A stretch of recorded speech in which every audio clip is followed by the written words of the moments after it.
En la siguiente imagen se puede ver y se puede leer el logo Visión España, luchando por una capacidad visual plena. A la derecha, en letras naranjas, martes 10 de octubre, 17 horas. A través de la plataforma Zoom, necesaria inscripción. Debajo, en negrita, letras más grandes, Día Mundial de la Visión 2023. Debajo, entre comillas y en letras naranjas, la atención sociosanitaria de las patologías visuales en España. Un modelo a debate. Debajo, colaboran dos puntos. Sociedad Española de Retina y Vítreo, Haces de Luz Catarata Congénita de España y Asociación B1, B2, B3 de Cataluña. Como último, y en letras naranjas y más pequeñas, más información. Dos puntos. Gestión @esvision.es. Teléfono 722 612266.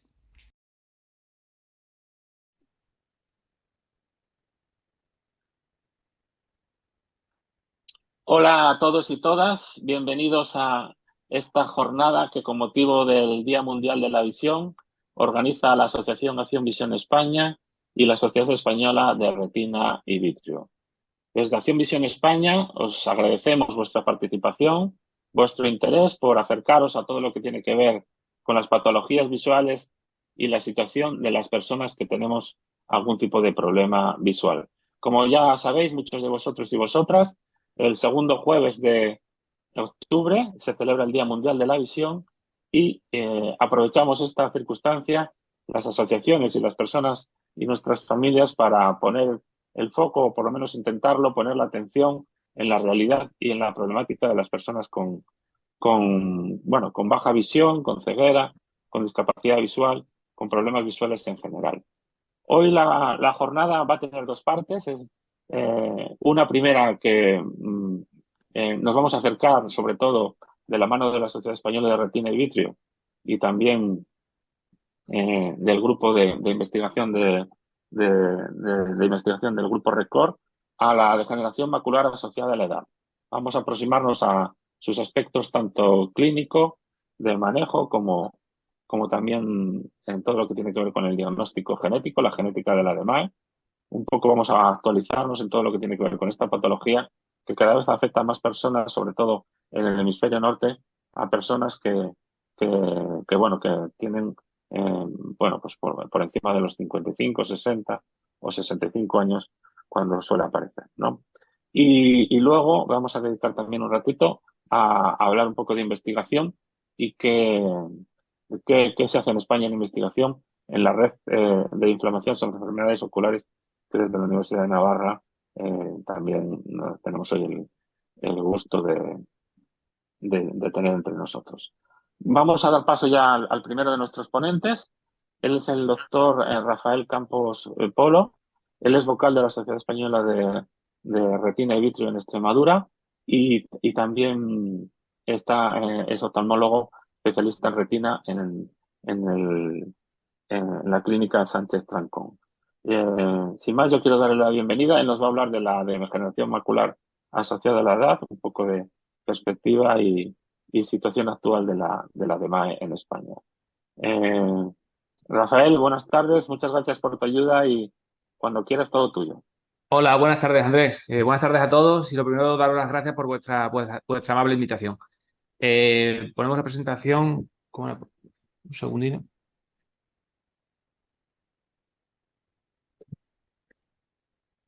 Sí.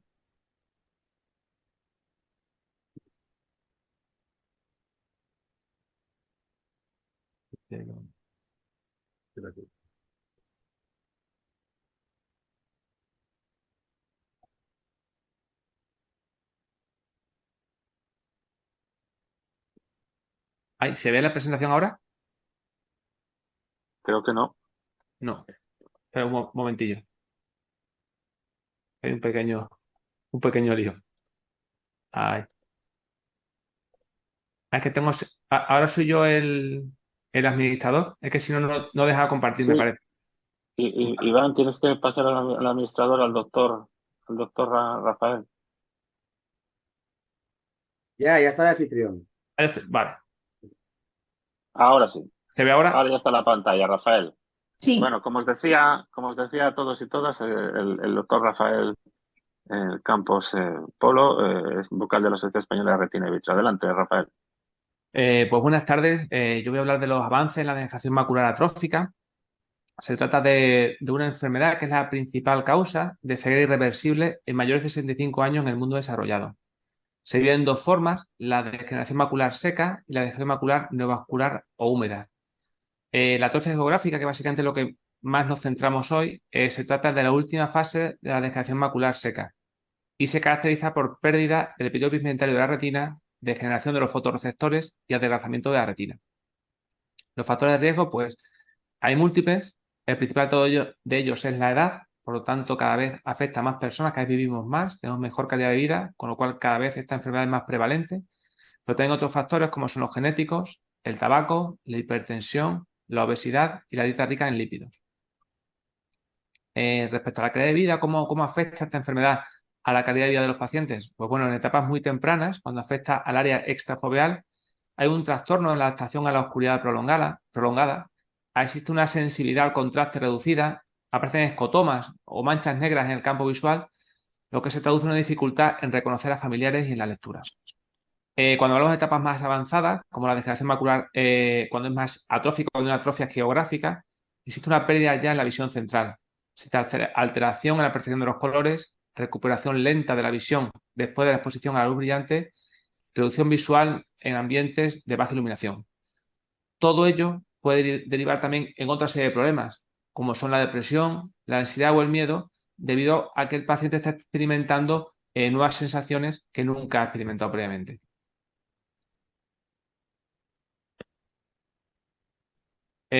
Para diagnosticar este tipo de enfermedades usamos básicamente tres aparatos. Son el fondo de ojo, la exploración con lente de 20 dioptrías, que se hace clásicamente, la OCT macular, que es un escáner de la retina, y la autofluorescencia, que son imágenes de fondo de ojo que miden un poco la actividad de las lesiones. Aquí la clave está muchas veces en diagnosticar qué tipo de atrofia geográfica presenta el paciente, si es una atrofia geográfica de lenta progresión o de rápida progresión. Las de lenta progresión son zonas donde la autofluorescencia es muy poquita o focal. Se trata de lesiones pequeñas que afectan a la fobia primariamente, con predominio de drusas blandas, unilobulares, unifocales, con coloides normal y con índice de circularidad elevado. La rápida, pues todo lo contrario. Autofluorescencia muy difusa, lesiones más grandes, lesiones extrafoveales en su origen, multilobulares y multifocales. Cuando nosotros damos un diagnóstico, decimos al paciente que tiene una degeneración macular, habitualmente usamos la OCT. La OCT es un escáner de la retina y en ella vemos una serie de signos y síntomas para llegar a este diagnóstico. El más clásico son las drusas, que son depósito o material de depósito que se acumula en las distintas capas de la retina, fundamentalmente o principalmente entre la membrana de Bruch y el epitelio pigmentario. Estas son las drusas duras, que son las iniciales, pero también existen drusas cuticulares, que son iguales que las duras, pero cuando se acumulan, llamamos así de esa forma cuticulares. También existe una alteración en el epitelio pigmentario de la retina, el cual puede llegar incluso hasta desprenderse. O también existen drusas blandas, que son parecidas a las duras, pero con un mayor tamaño y con progresión más rápida hacia la atrofia geográfica. Y estas son unas imágenes ya de malla atrófica o atrofia geográfica, donde hay una pérdida o alteración de todas las capas externas, que son las zonas más importantes de visión del fondo de ojo. Protocolo de manejo y seguimiento. Importante decir a los pacientes, hay ciertos factores que no podemos cambiar. Y es fundamental, la edad no se puede cambiar a día de hoy. Pero existen otra serie de factores que podemos modificarlo. Uno de ellos es el tabaco. Siempre se recomienda a los pacientes que no fumen. Que lleven una dieta rica en antioxidantes, en frutas y verduras, porque son ricas en luteína y zeaxantina. El pescado azul, que tiene ácidos grasos poliinsaturados como el DHA y el EPA, y las vitaminas D y B. También existen suplementos vitamínicos que contienen luteína y zeaxantina, que están indicadas en DMAs intermedias en uno o dos de los ojos o en DMA avanzada en un ojo. Importante, estos suplementos vitamínicos no valen para prevenir la degeneración macular. Y también habitualmente damos a los pacientes la rejilla de Ansler, que no es más que un cuadriculado que si el paciente ve las líneas rectas, pues se considera que está normal, y si empiezan a verse torcidas o manchas negras, escotomas, ya lo catalogamos como una alteración en la rejilla de Adler y el paciente puede subsidiario hacerse un OCT o por lo menos estudiar el fondo de ojo. Y las remisiones habitualmente son entre 6 meses y un año según las características de cada paciente. En la actualidad existe gran cantidad de ensayos clínicos para estudiar, que estudian nuevas vías de tratamiento en esta patología que a día de hoy no existe, tiene ningún tratamiento eficaz o aceptado por todos. Hasta hace poco tiempo, que ahora hablaré de ello. Digamos, históricamente se han utilizado varios fármacos. Uno es la tandospirona, que es un neuroprotector. También el Misutat, que disminuye la acumulación de productos tóxicos en la retina. El Cimura, que es un anticomplemento 5. El Lampalizumab, que es un fármaco que hace unos años hay gran esperanza en él, pero luego realmente no fue así. Se tuvo un anticuerpo monoclonal contra el factor D del complemento. O cirugías bastante más, digamos, una terapia celular, que un poquito más iniciación, como son el trasplante, el epitelio pigmentario, pero estamos metiendo al paciente en un ambiente quirúrgico, es decir, habría que operarle. Actualmente, y esto como novedad, existen dos fármacos, solamente se comercializan en Estados Unidos, que se han detectado, que se han visto que son capaces de frenar la progresión de la atrofia geográfica. Estos fármacos son intravitreos, es decir, hay que pincharlos dentro del ojo. Como conclusión, pues esta es una enfermedad devastadora para la visión central de los pacientes. Cada día va en aumento porque cada vez se vive más. Y como mensaje final, decir a los pacientes que hay esperanza, como estos dos fármacos que se utilizan a día de hoy en Estados Unidos y que posiblemente o probablemente pronto llegarán a España, a Europa, a España y podamos utilizarlo. Y nada más, daros las gracias por vuestra amable invitación. Y ahora quiero dejar un vídeo del doctor Roberto Gallego, que es un especialista reconocido a nivel tanto nacional como internacional en retina. Lo meto el vídeo.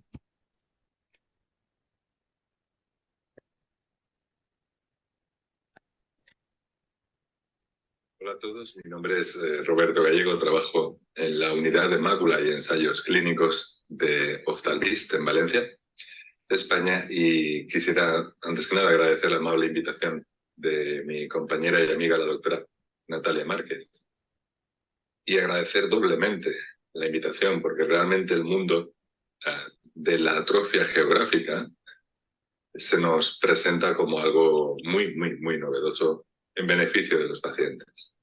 Como ustedes saben, la atrofia geográfica es una enfermedad tremendamente cruel y devastadora. Es la forma seca avanzada de degeneración macular asociada a la edad, que no en vano esta degeneración macular asociada a la edad, conocida como DMAE, es la principal causa de ceguera en nuestro medio en pacientes de edad avanzada. Ese grupo de pacientes de edad avanzada, además, constituye más de una tercera parte de la población en toda España. Así que estamos hablando sin duda de un enorme problema sociosanitario. Después del fallo del fármaco Lampalizumab, años atrás, al final de la fase 3 de investigación, posteriormente se han sucedido muchísimas actividades de ensayos clínicos, investigaciones básicas, que nos han llevado al punto actual donde ya a nivel de Estados Unidos, 2 fármacos han recibido la aprobación para ralentizar la progresión de la atrofia geográfica en pacientes con DMAE. Esos 2 fármacos aprobados, como ustedes saben, son de administración intravítrea, con una periodicidad mensual o bimestral, y deben ser mantenidos en el tiempo sin interrupción, porque en ambos ensayos clínicos lo que ha quedado evidente y patente es que conforme más tiempo el paciente es manejado de esta manera, más diferencias se observan entre el resultado final de haber sido tratado a no haber sido tratado. Esto es una excelente noticia porque mejora ostensiblemente el panorama actual en el que no podíamos hacer nada frente a la progresión de una enfermedad que acababa por hacer perder por completo la visión central a los pacientes. En cualquier caso, no parece que vaya a ser una solución definitiva porque la administración mensual o bimestral de estos medicamentos intravítreos en los 2 ojos de un paciente realmente, por muy beneficioso desde el punto de vista clínico que sea en términos de reducción de la progresión de la enfermedad, lo cierto es que es difícilmente sostenible en el tiempo para pacientes, para sus acompañantes, cuidadores o para el propio sistema sanitario. pero no es una mala noticia de manera necesaria. Puede ser una transición hacia el futuro. Y el futuro, con toda probabilidad, nos va a traer medicamentos con una administración mucho más sencilla. Por ejemplo, hay un prometedor ensayo clínico en fase 2 con medicamentos de administración subcutánea pinchado en el abdomen, igual que la heparina u otros medicamentos, que si Dios quiere, muy pronto va a empezar la fase 3 final de investigación preclínica con unos resultados realmente prometedores. Y en otro orden de cosas también tenemos la terapia génica, una prometedora aproximación que en otros ámbitos de la medicina, fuera de la oftalmología, también sigue unas líneas de investigación muy activas, pero en nuestro ámbito empezamos con la inyección subretiniana muy difícil y muy precisa de estos medicamentos, de estas terapias génicas, y ya estamos iniciando ensayos clínicos en fase 2 para la administración intravítrea de una sola inyección que sea capaz de modificar a las células de la retina para que no continúen envejeciendo. Y seguro que ustedes ya están pensando, bueno, pero que nos ha contado este hombre antes lo que está dando frena la progresión. Y es cierto, no somos capaces de recuperar el tejido que ya está perdido y ese ámbito de investigación realmente está mucho menos avanzado. Pero con toda probabilidad se dispondrá de terapia regenerativa, de terapia que mejore la situación de los pacientes con atrofia geográfica. Hasta ese momento, estas alternativas son realmente válidas y realmente necesarias para llegar a ese momento en el futuro en las mejores condiciones posibles. Por otra parte, fuera de este ámbito de tratamiento, es muy importante que ustedes conozcan si tienen o no esa enfermedad, cuál es la enfermedad y en qué estado está. De la ausencia de alternativas terapéuticas, en muchos centros sanitarios no se ha llevado seguimiento de esta atrofia geográfica, ni hay bases de datos en las que los pacientes estén registrados con su diagnóstico. Esto es muy importante que desde ya ustedes insistan, nuestros compañeros oftalmólogos, en que anoten su nombre, les expliquen cuál es realmente la situación en la que está la atrofia geográfica en su mácula, porque lo antes que se pueda tratar, lo mejor que va a ser el resultado en este momento cuando hablamos de ralentizar la progresión. Así que yo creo que son magníficas noticias. Es muy importante mejorar la capacidad de diagnóstico y seguimiento de la enfermedad y es muy capaz que entre todos los pacientes, el sistema sanitario y los profesionales de la salud visual estemos preparados para poder ofrecerles desde ya el mejor tratamiento y el mejor manejo para su enfermedad. Muchísimas gracias por su amable atención. Y Muchas gracias, Rafael. Se ha visto, yo creo que muy bien, ¿verdad? me salgo ahí, ya está, fenomenal. Fenomenal. Gracias a vosotros por la invitación y por contar pues con nosotros y nada. Ayudar en lo que se pueda. Aprovechando que te tengo así mientras el doctor Andrés Romero coge ser anfitrión, yo te pediría que así rapidito Sí. que nos explicaras la diferencia entre lo que es la degeneración macular asociada a la edad que se conoce más y la atrofia geográfica. Siempre se habla de húmeda y seca. No sé Sí. si esto está bien dicho. Si nos lo Sí, puedes explicar la diferencia, yo creo sí. que sería muy útil. La degeneración macular seca, digamos, es la más frecuente y es la que tiene una progresión, digamos, más lenta. No es, al menos en fase inicial, tan devastadora para la visión como una degeneración macular húmeda, que consiste en, debido a esa hipoxia, esa alteración en las estructuras, aparece una serie de neovasos, una vasculatura anormal que tiende a fugar el contenido que tiene dentro de ellos y ese líquido se mete entre las capas de la retina y hay una pérdida muy severa de la visión. La degeneración macular seca como tal no tiene tratamiento, va mucho más despacio en términos de pérdida visual y la húmeda, el tratamiento es con inyecciones intravítreas, como comentó el compañero Roberto Gallego, inyectadas pues cada mes o cada 2 meses o según viendo cada paciente. Uh-huh. No hay otra. Muy bien, por eso es tan importante lo que decía el doctor Gallego, ¿no?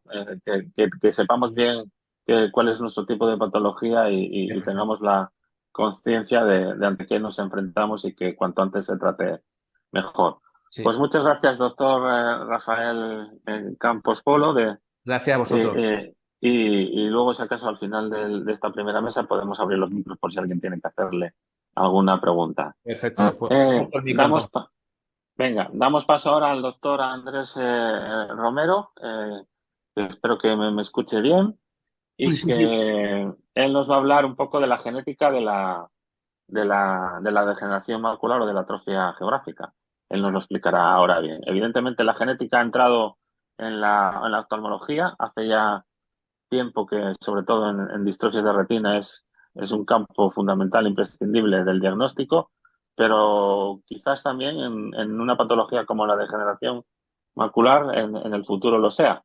Así que, Andrés, gracias por tu participación, por estar aquí y adelante con tu presentación. Gracias. Gracias a vosotros. Voy a ver si soy capaz de compartirlo. ¿Se ve ahora? Ahí está, sí. Se ve, ¿no? A ver, pasa bien. Bueno, vale, yo creo que... Pues muy bien. Yo básicamente, bueno, gracias, agradecer también la invitación para participar en el foro. Básicamente quería hablaros de, bueno, de manera resumida del ensayo que estamos llevando a cabo nosotros en mi hospital, en el Hospital Virgen del Rocío de Sevilla, que efectivamente es un ensayo de terapia génica en degeneración macular asociada a la edad en forma seca, en concreto esa fase avanzada de la que hemos hablado, de la atrofia geográfica. Bueno, pues a modo de introducción, comentaros, como ya se ha dicho, ¿no? Que la DMAE seca es una enfermedad que es muy prevalente, que es más prevalente que la DMAE exudativa. Estamos hablando de un 90% de casos de DMAE seca frente a un 10% de DMAE exudativa, y que, como sabéis, es una enfermedad que aumenta su prevalencia con la edad. Es más frecuente, sobre todo a partir de los 70 años, e incluso más frecuente en mujeres que en hombres. Aquí, bueno, veis que se recoge un artículo de The Lancet en la que se hizo una revisión, metaanálisis de los tres estudios más importantes, que recogían precisamente la incidencia de la enfermedad, bueno, pues tanto en Estados Unidos como en Australia como en Europa. En esta diapositiva un poco lo que os pongo es que es una enfermedad que a día de hoy no tiene tratamiento. Estamos empezando, digamos, a ver los primeros frutos, pero como afecta a tanta gente, pues evidentemente se lleva mucho tiempo investigándose moléculas para su tratamiento, y bueno, desde hace más de 20 años han salido muchísimas moléculas que se han investigado para su tratamiento, y muchas de ellas siguen en investigación. Dentro, digamos, de las dianas terapéuticas para tratar la enfermedad, pues se han estudiado varias, pero quizá la más importante es la vía del complemento. En este artículo de la revista Retina, por ejemplo, pues ya hablaba en el 2017 de la importancia de la vía del complemento en lo que es la fisiopatología de esa degeneración macular en forma seca. Y bueno, como sabéis, la vía del complemento es una cascada enzimática que conduce, digamos, a la inflamación, ¿vale? Y bueno, y es muy importante lo que es la respuesta inmune contra los patógenos. Esa cascada del complemento, digamos, pues que se divide o hay tres tipos de cascada del complemento: la clásica, la lectina y la alternativa, y todas ellas, digamos, pues en todas ellas participan proteínas y glucoproteínas, que son factores que se pueden inhibir, y digamos, bueno, pues las moléculas que se han estado estudiando y que se siguen estudiando son moléculas que inhiben este tipo de proteínas para, digamos, intentar evitar esa progresión de la enfermedad. Como os digo, yo lo que quiero hablar fundamentalmente es del ensayo que nosotros estamos llevando a cabo, ¿vale? O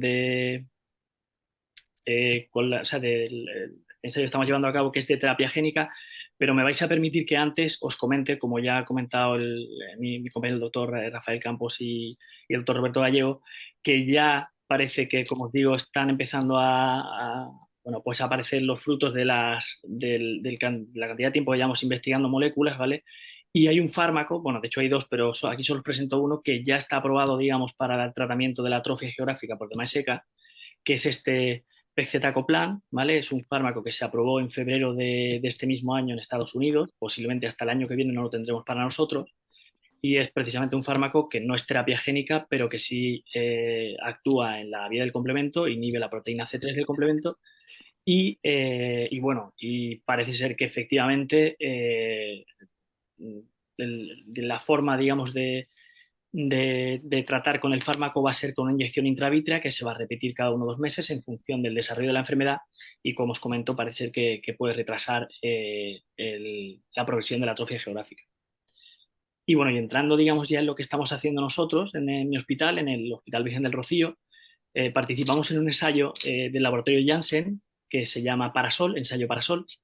Esta es la molécula que nosotros estamos estudiando, evidentemente todavía no tiene un nombre comercial, que es AVCAGSCD59, y esto en concreto, como os digo, es terapia génica. Pues, ¿en qué consiste la terapia génica? Bueno, pues básicamente lo que intentamos, digamos, con este fármaco es introducir en las células de la retina, en concreto en las células del epitelio pigmentario de la retina, un trozo de ADN modificado, ¿vale?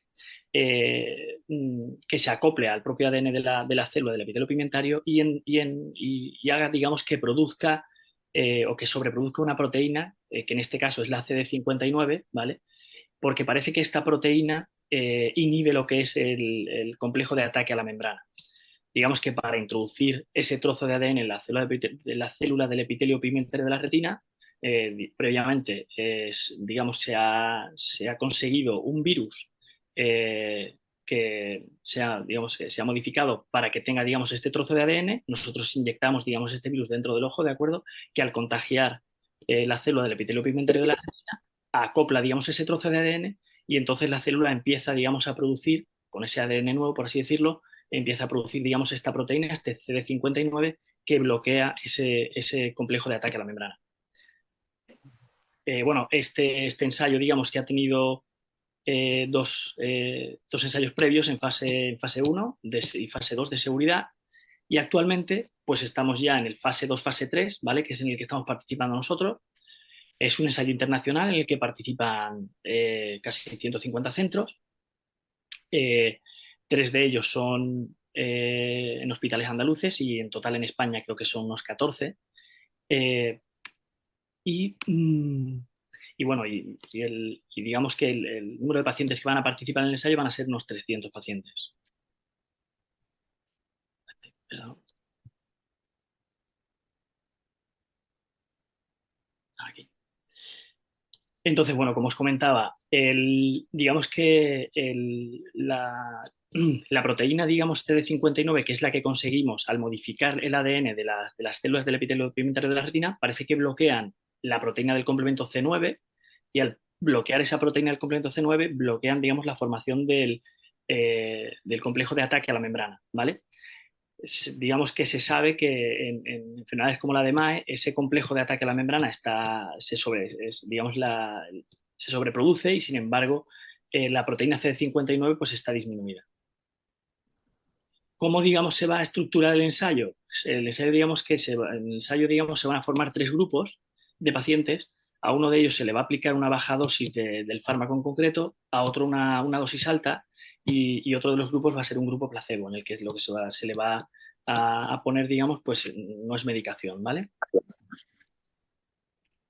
Estos grupos, digamos que aparte bueno, digamos que dentro de lo que es el tratamiento del fármaco en estudio, van a tener que tratarse con esteroides, con corticosteroides durante 20 días. Y lo que es la duración total del ensayo, estamos hablando de 18 meses. Digamos que se le pincha una única inyección, ¿de acuerdo? Y luego se observa durante 18 meses. Estos son los tiempos previstos. El ensayo ya empezó en Estados Unidos en enero. Nosotros aquí en Europa se supone que lo íbamos a tener aprobado en junio, pero ha tardado un poquito más. Se ha aprobado ahora en septiembre. Y entonces lo que es la fase de reclutamiento de pacientes se ha ampliado y entonces en vez de terminar ahora en diciembre, termina en junio del año que viene. Este es el fármaco, como os digo, ¿vale? Que se va a inyectar.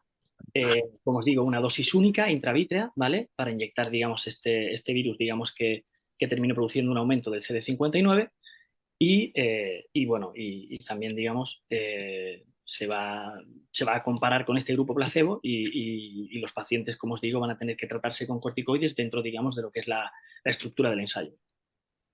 Y esto sí me interesa quizá bastante, bueno, porque quizá alguien le pueda ayudar, ¿no? Y es, bueno, estos son los criterios de inclusión de este ensayo en concreto.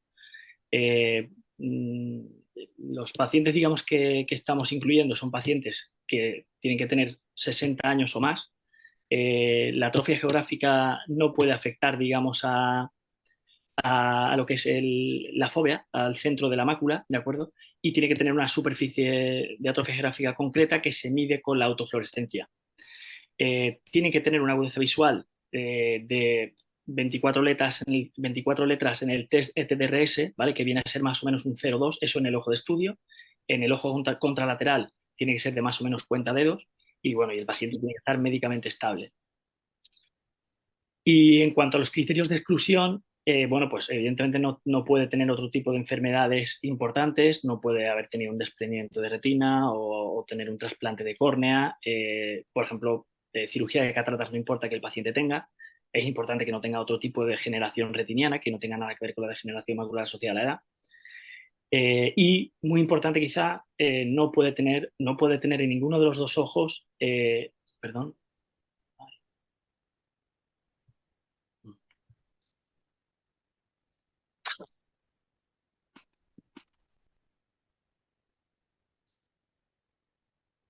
Sí, ¿no? Se sigue viendo, ¿no? No puede tener en ninguno de los dos ojos dema exudativa, es decir, y sobre todo, que también lo pongo por aquí,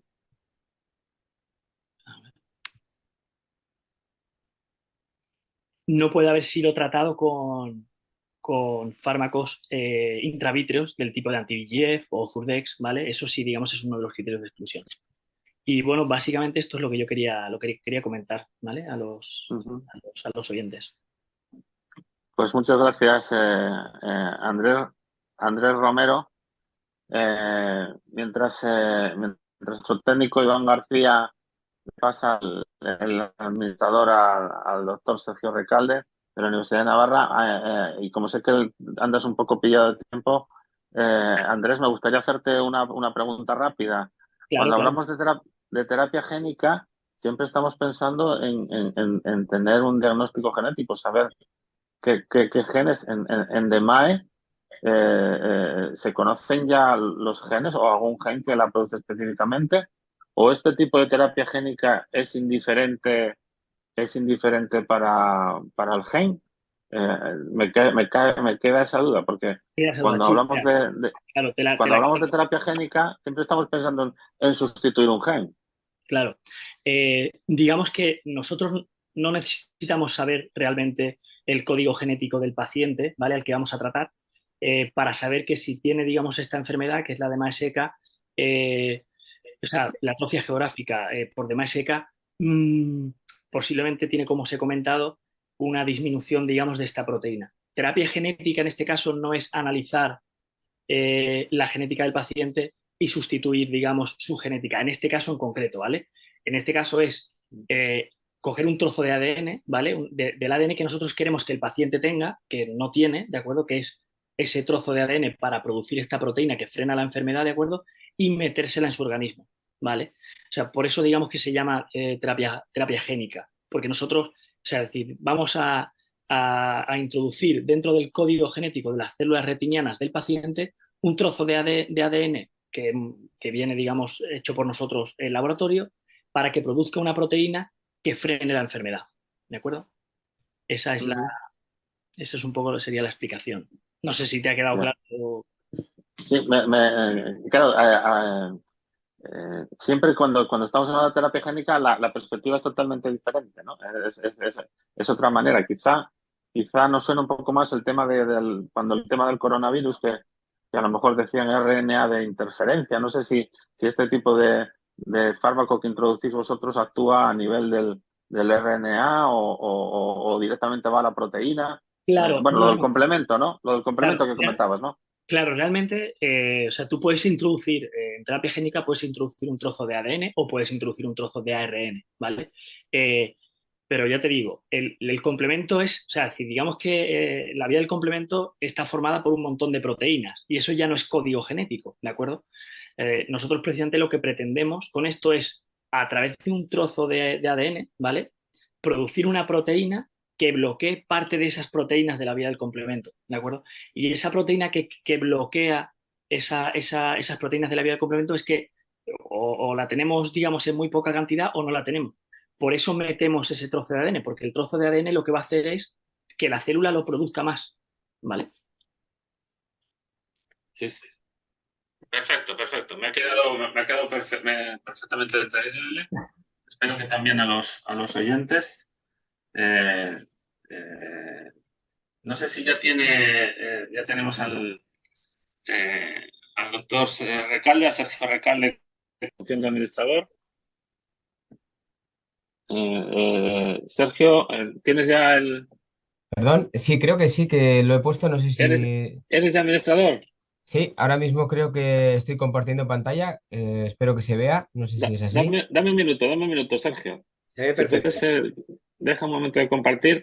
Perdón. Como Andrés quizás se tenga que ir pronto, bueno, quiero también, que antes no lo he dicho, creo que el doctor Andrés Romero trabaja en el Hospital Virgen del Rocío de Sevilla, que creo que Sí, se me ha olvidado comentarlo, y que es donde estáis haciendo este ensayo, este ensayo clínico, ¿verdad, Andrés? así es, así es, así es. Bueno, pues nada, que vaya todo muy bien. Animamos también desde aquí a cualquier paciente que contacte también con las asociaciones de Acción Visión España y que podemos también quizá facilitarle la información más precisa para que en el resto de España, si hay algún centro que también está en este ensayo clínico, pueda participar. Bueno, como Perfecto. os decía, muchas gracias, Andrés. Gracias a vosotros, muchas gracias a vosotros. Venga, muchas gracias. Como os decía, tenemos también al doctor Sergio Recalde, que nos habla y comparte con nosotros esta reunión desde Pamplona, desde Navarra, donde él investiga. Él es investigador principal de un grupo de investigación bueno, dentro de la red de la red Record, que nos contará él un poco también en qué consiste esta red, que tiene algo que ver con lo que nos contó también un poco antes el doctor Romero, que habló de la palabra inflamación, que evidentemente es un proceso que realmente es el que al final supone o genera la degeneración retiniana y la muerte de las células fotorreceptoras de nuestra retina.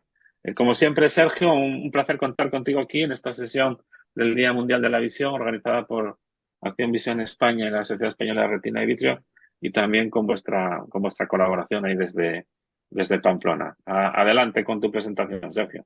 De acuerdo, bueno, lo primero también reiterar mi agradecimiento por haberme invitado a participar. Creo que es esencial que el trabajo que hacemos, tanto clínicos como investigadores, pueda llegar a los pacientes, ¿no? Para que sepan exactamente por dónde se está moviendo la investigación y el desarrollo y cómo va el Hola, progreso Arantxa, buenas de tardes. sus enfermedades. Mañana no puedo acercarme Perdón, es que oigo a alguien, no Sí, sé si... Bueno, ya en hay que España. silenciar. No Por sé. favor, las personas que no están Vale, se silencian.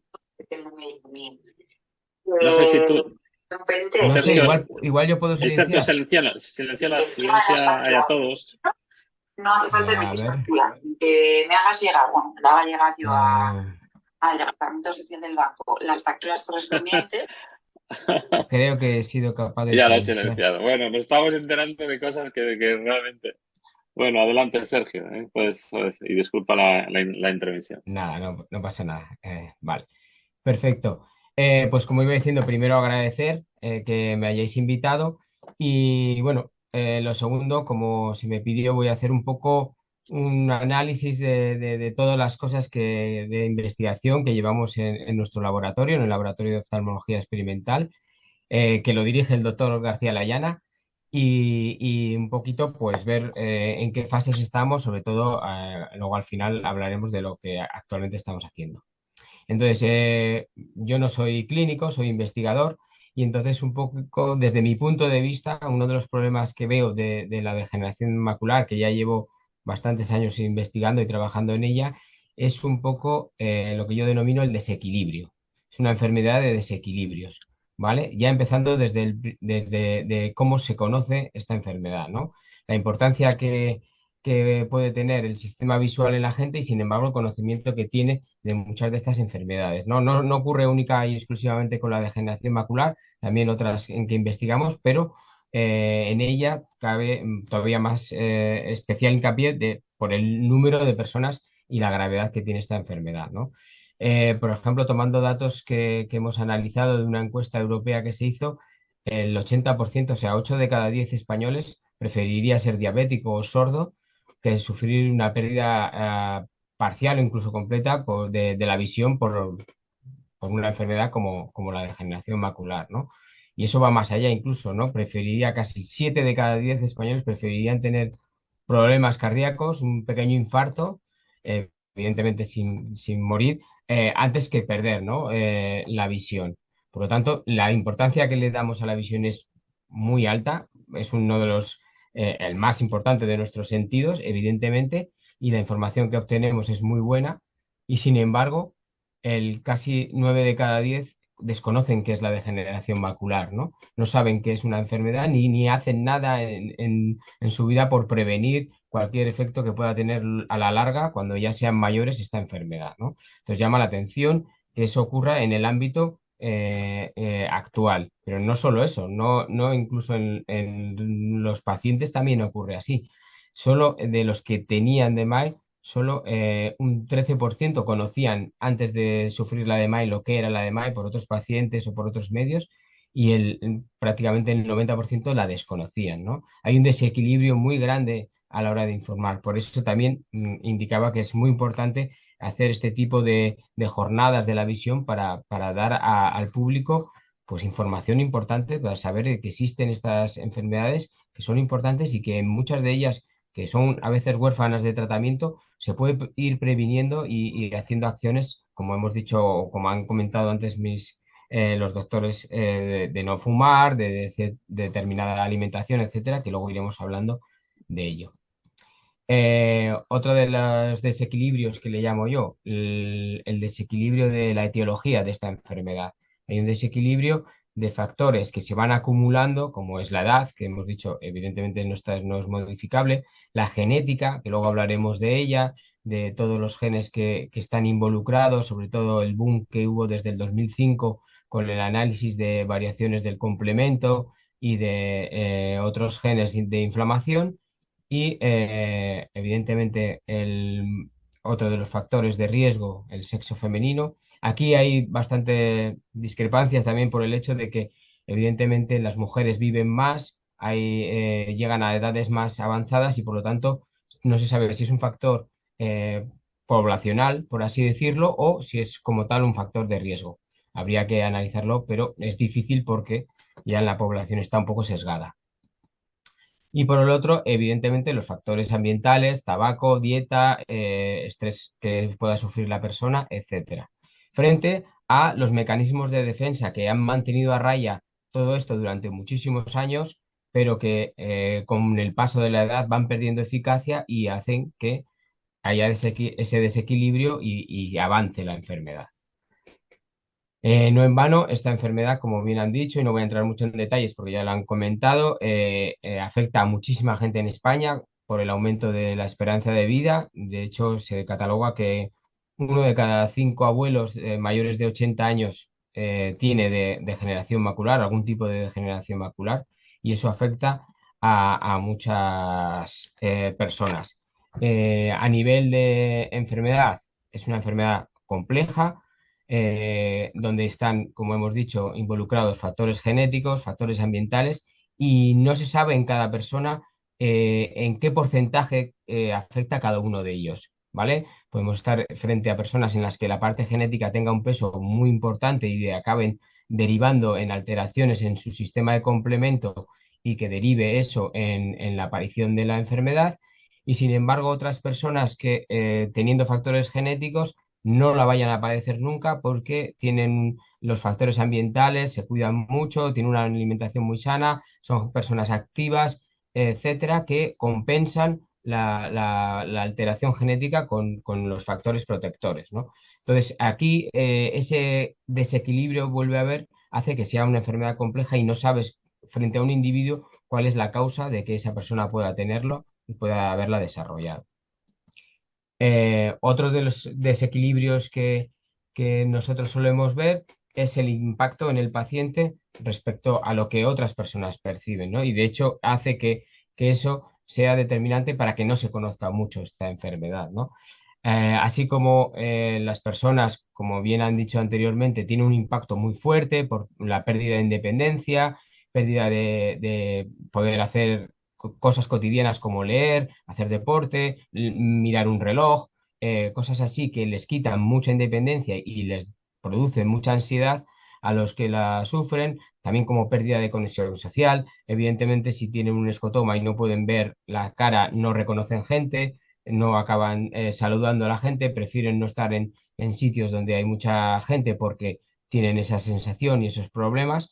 Y entonces eso les hace que sean personas que acaben también sufriendo una retracción frente a muchas de las acciones cotidianas que antes hacían, ¿no? De hecho, en los estudios que hemos hecho y hemos visto, pues la calidad de vida de los pacientes que indican es incluso peor que en determinadas enfermedades terminales, ¿no? Que demuestra que el impacto es muy fuerte y, sin embargo, la mayoría de las personas, incluso familiares que están al lado, no acaban percibiendo eso, ¿no? Yo tengo mi padre que tiene degeneración macular y muchas veces lo he oído, ¿no? En el entorno familiar, no ve lo que no quiere, ¿no? Cosas así que indican como que no hay esa valoración de que esa persona tiene una enfermedad y cómo le afecta en general, ¿no? En la vida diaria. Evidentemente no podemos dejar de no hablar del desequilibrio a nivel económico, ¿no? Tiene un impacto económico muy, muy grande en todo el mundo y, sin embargo, la gente no es consciente de que para el sistema de salud repercute y repercute de forma muy agresiva, ¿no? Los tratamientos que hoy en día, y esto es del 2016, estamos hablando de billones de dólares solo en Estados Unidos por los tratamientos, las terapias que llenan las consultas porque los tratamientos son mensuales y el seguimiento de toda esa cantidad de gente desborda normalmente, ¿no? El sistema nacional de salud de cualquier país. Entonces, un poco es lo que yo quería entrar en esos desequilibrios, ¿no? Eh, el laboratorio que lleva más de 25 años trabajando en degeneración macular, que está encabezado por el doctor García Layana, pues hemos querido enfocar el estudio de la degeneración macular desde muchos puntos de vista, porque como es una enfermedad compleja, basarnos en un único o ir en un único camino nos parecía que íbamos a perder información importante. Por eso, bueno, desde este punto de vista empezamos a trabajar y ya desde el principio con ensayos clínicos bueno, que puedan participar dentro de la clínica, que podamos estar colaborando con pacientes, con los conocimientos que tenemos y en los que trabajamos, ¿no? En la parte de genética, como bien han hablado antes, fue el primer campo en el que más profundamente trabajamos, ya desde el 2005, que empezó el estudio genético a ser ya algo importante con el descubrimiento de la región del cromosoma 1q32 con el polimorfismo I402H, que fue un boom en aquella época, de hecho fue portada de Science también, y en el que tres equipos se descubrieron que este polimorfismo se asociaba de una forma muy fuerte con la degeneración macular, tanto con la forma húmeda como con la forma atrófica.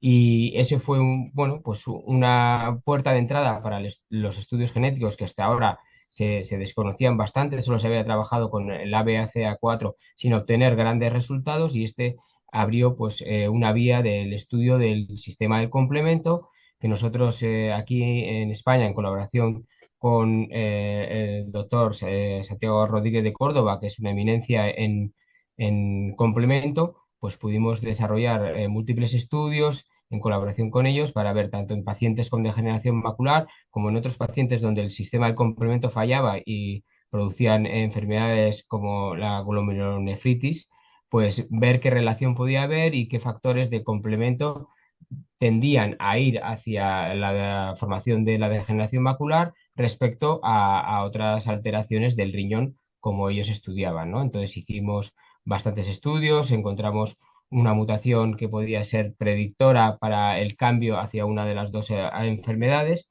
y la verdad que eso fue muy enriquecedor a la hora de desarrollar múltiples trabajos. Fue una línea que todavía la seguimos manteniendo y que es prioritaria para nosotros porque aunque, como bien ha dicho, para terapia génica a veces no es necesario el saber el conocimiento de la impronta genética del paciente, creemos que más a la larga en posibles terapias será muy importante conocer exactamente qué alteraciones tenemos en los genes, sobre todo en los genes del complemento, que pueden predisponer a que el sistema del complemento se active de forma no regulada y acabe alterando y destruyendo las células del epitelio pigmentario, que esa es una de las primeras causas de formación de drusas y por lo tanto de destrucción de toda la parte de la retina neurosensorial.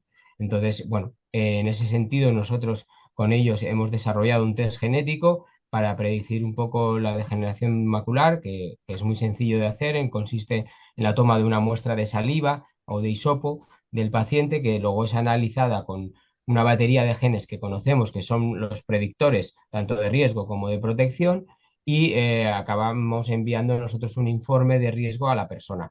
Hoy en día eso ahora mismo no indica el cambio a ninguna posible terapia porque, como hemos dicho, se están formando y se están desarrollando muchas de las terapias que más adelante seguro que funcionan y en algunas de ellas ya sabemos porque hemos participado en algunos ensayos en los que el conocimiento de algunos de estos genes es fundamental para saber qué tipo de respuesta tendrán frente a esas terapias génicas.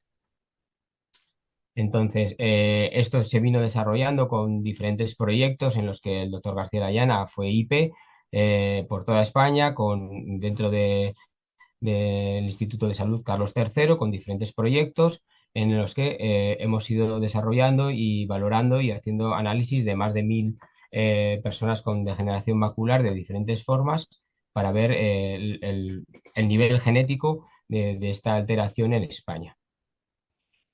Por otro lado, otra de las vías que siempre hemos trabajado son los modelos de neovascularización, dado que la terapia que existía con el anti-VEGF pues era en este modelo y por lo tanto con modelos animales contamos con un laboratorio especial y con animalario para poder desarrollar estos modelos y entonces ahí hemos estado trabajando incluso con ratones alterados genéticamente para genes como el CFH y como la apolipoproteína E, de forma que podíamos generar dobles knockout para poder trabajar y hacer investigación en este sentido. Además, contamos con el Micron, que es un sistema láser de seguimiento del fondo de ojo de ratones y roedores en general, y podemos con ello alterar la retina para bueno, simular alteraciones neovasculares como las que ocurren en la degeneración macular. Evidentemente, con la salvedad de que es retina de roedores y no es humana, que tiene diferencias. Pero en líneas generales, para la respuesta de tratamientos que hemos estado probando con la industria, etcétera, diferentes tipos de tratamientos, que algunos han ido más allá y están probándose, pues es una buena técnica para validarlo. Esto, como hemos dicho, ha dado bastantes conocimientos también en congresos, en artículos, etcétera, que hemos ido desarrollando.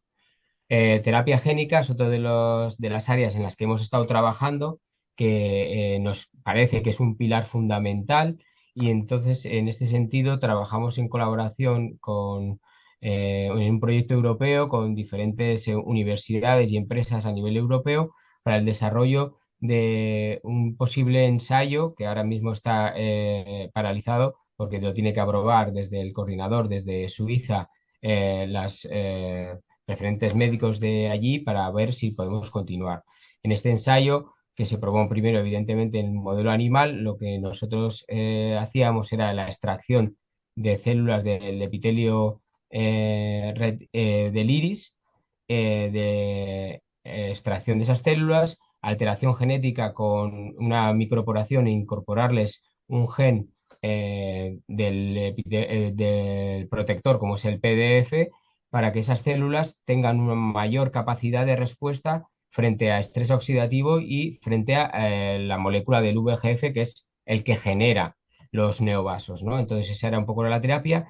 Si esto va adelante y es aprobado, indudablemente en la clínica se haría la parte clínica de este ensayo con la extracción en el mismo momento del epitelio pigmentario del iris y en 45 minutos hacer la extracción de las células, microporarlas, meterles el plásmido que es el Sleeping Beauty, que es un plásmido que se incorpora dentro del DNA de esas células y hace que se produzca esa proteína de forma regulada para poder tener mayor protección, ¿no? Esto sería un poco una terapia génica muy similar a lo que anteriormente ya ha comentado y era la predisposición que nosotros lo hiciéramos desde aquí.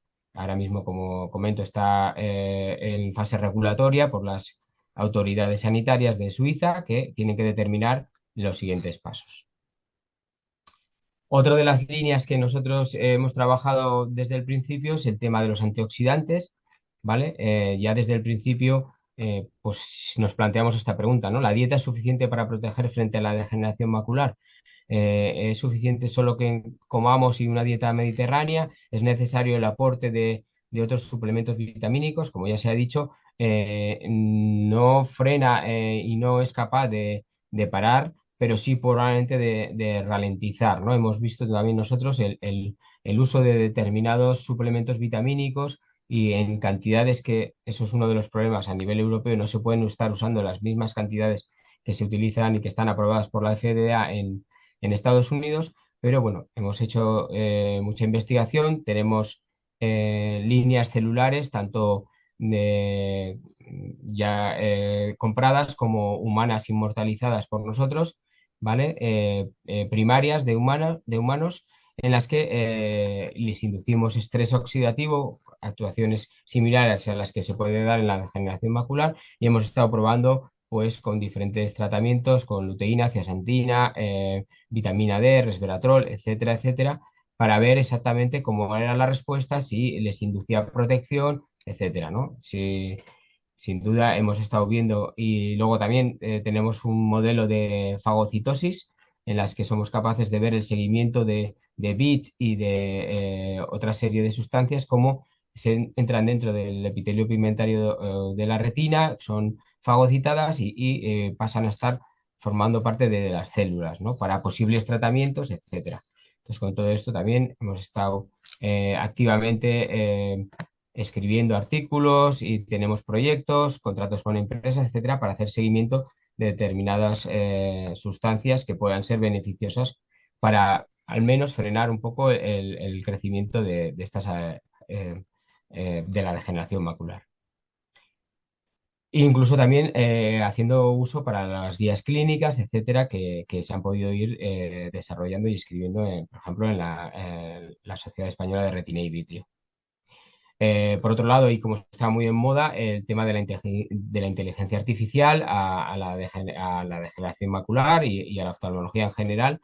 Bueno, pues estas son de las líneas que estamos trabajando en diferentes proyectos, como por ejemplo este que da un seguimiento de los factores clínicos en clínica habitual en diferentes sitios de España para la degeneración macular, la forma húmeda y sobre todo el seguimiento de las formas que se formaban de atrofia y de fibrosis, que a la larga son las causas principales de pérdida de visión de estas personas a largo plazo, ¿no? Cuando ya llevan años tratándose con diferentes anti-VEGFs, a partir del tercer, cuarto año, el número de personas que pierde visión, pero no por causas de la forma húmeda, sino por la aparición de atrofia o fibrosis, es muy grande, llegando a los 7 años a ser el 95% de los casos, prácticamente todos, y por lo tanto queríamos ver el análisis de qué factores están involucrados o se asocian más con la aparición y la progresión de la atrofia y la fibrosis, ¿no? Pudimos ver que es de buen pronóstico tener el líquido subretinal frente al líquido intrarretinal, que era de mucho, mucho peor pronóstico, sobre todo en la formación de fibrosis.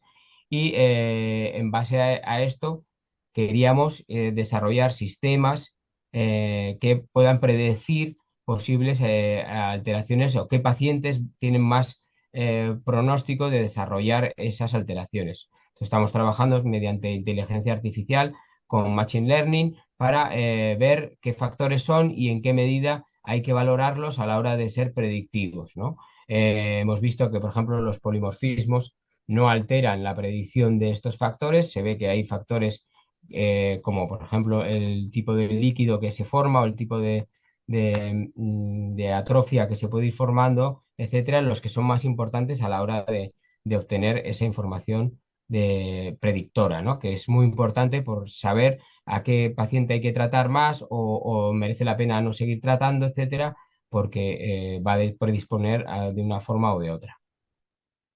Otro de los proyectos que tenemos con inteligencia artificial es la búsqueda de biomarcadores que puedan estar relacionados con la aparición de la degeneración macular o incluso con otras alteraciones, como vemos en este proyecto, en el que por seguimiento de OCT, de la técnica en la que podemos ver el fondo de ojo, ver puntos hiperreflectivos que pueden dar información dependiendo de la cantidad, el lugar en el que estén, la composición, etcétera, a la hora de determinar si va a ser un proceso más inflamatorio, como puede ser un proceso de uveitis, o si puede ser un proceso más angiogénico. Con esta información que podemos obtener, podemos alterar o predecir otras alteraciones, como puede ser lo que puede ocurrir en el edema macular diabético. ¿Vale? Si tenemos capacidad de saber si por los puntos es una enfermedad con un factor más inflamatorio, se trataría de una forma, mientras que si tenemos más procesos angiogénicos, se trataría de otra, ¿no? Entonces, esto también estamos trabajando en ello mediante técnicas de matching y de deep learning para determinar mediante inteligencia artificial, pues esa progresión, ¿vale? Y bueno, no me quiero extender tampoco mucho. En líneas futuras, evidentemente dentro de la red de enfermedades inflamatorias, la RICORS, en la que formamos parte y en la que estamos actualmente trabajando, pues una de las líneas prioritarias es la formación de bases de datos de toda España, de atrofia geográfica, para poder hacer el análisis más exhaustivo de tanto factores de riesgo que pueden estar asociados, genéticos, de visuales, etcétera, como predisponer a ver cuál es el crecimiento de la atrofia, ¿no? Calcular el crecimiento de forma normal antes de que se pueda dar un tratamiento para ver luego si ese tratamiento es eficaz, ¿no? Sería una de las líneas que ahora mismo estamos trabajando, encabezado por el doctor García de Ayana, como bien he dicho, y en la que queremos pues, la colaboración de muchos centros de la red, que formamos más de 25 centros, y con ellos también colaboramos en ver, como son dentro de la línea de enfermedades inflamatorias, pues ver qué capacidad tenemos de trabajar con otra serie de grupos que también trabajan en inflamación y ver, pues eso, qué capacidad a la hora de generar líneas intragrupales, pues se pueden obtener. Y bueno, no quería alargarme más, dar las gracias por dejarnos hablar, de mandar información a todo el mundo para que bueno, vean que sí se está trabajando, que la ciencia es complicada y a veces hay que dar muchos pasos y que no es lo rápido que nos gustaría a todos, pero se está trabajando. Pues muchas gracias, Sergio. Doctor Recalde, la verdad es que es evidente que todos queremos curarnos, queremos volver a ver, queremos recuperar nuestra visión, pero también tenemos claro que el único camino para conseguirlo es la investigación biomédica, la investigación bien hecha, y esos tratamientos no pueden llegar si no hay ciencia básica, si no hay ciencia del conocimiento, como es la que hacéis vosotros en tantos otros centros para poder luego desarrollar esos fármacos y esos ensayos clínicos que lleguen a conseguir un tratamiento, ¿no? Para que luego la industria lo convierta en tratamiento. Eh, mm, mm, vamos como siempre un poquito fuera de tiempo. Os recuerdo que estamos en la jornada del Día Mundial de la Visión, organizada por Acción Visión España, en colaboración con la Asociación Española de Retina y Vítreo. Y aprovechando que tenemos todavía aquí me parece que al doctor Rafa Campos y al doctor Sergio Recalde, si hay alguien que quiera hacer alguna pregunta que abra el micro y pueda hacerla tanto a Rafa o a Sergio. Y si no, pues damos paso a la siguiente mesa redonda relacionada con la atención sociosanitaria en España de la discapacidad visual y la baja visión. Iván, dime si hay alguien con la mano levantada o alguien que quiera abrir el micro, por favor. No tengo a nadie, Andrés. No hay nadie. ¿No se anima nadie? Bueno, pues yo simplemente entonces darle las gracias tanto al doctor Rafa Campos, al doctor Andrés Romero y al doctor Sergio Recalde por compartir con nosotros bueno, su conocimiento y su trabajo y por seguir cada día intentando que personas como nosotros, que tenemos discapacidad visual, baja visión o simplemente ceguera, podamos incluso en el futuro recuperar la visión.